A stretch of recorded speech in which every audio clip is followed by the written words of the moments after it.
Okay guys, hari ni saya ada sebiji motor Y16 V2. V2. Alright. Owner nak koyak.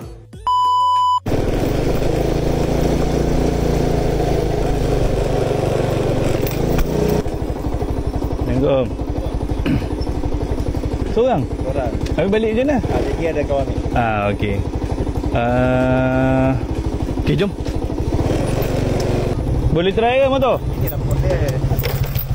Boleh.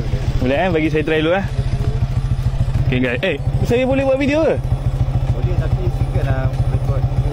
Tak payah muka lah, motor je. Boleh. Okey. Alright. Bismillahirrahmanirrahim.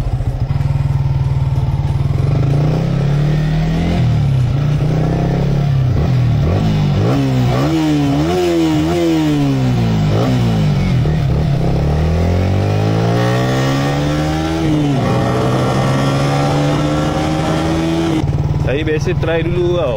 Sebelum saya bawa motor, saya akan try dulu. Rasa dulu kan. Okay, so trompet macam biasa, jom. Okay. Trompet, sebenarnya trompet owner dah beli dah. Dah beli dah. Tetapi dia pergi dekat kedai. Kedai tu bagi alasan tak nak pasang. Alright. Lepas tu air on macam biasa, coil plug, air filter owner dah beli, dah pakai dah pun. So jom kita layan pemasangan.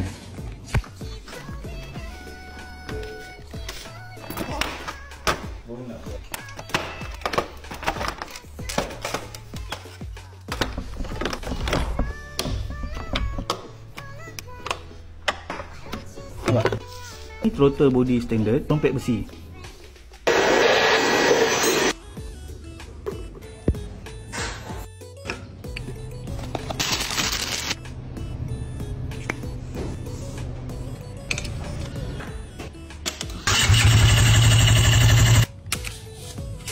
Okay guys, alhamdulillah siap pasang.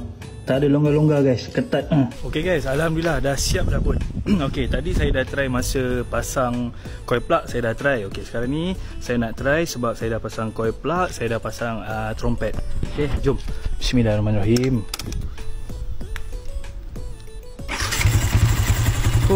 Alhamdulillah guys. Sekali je. Okay, jom kita try pula.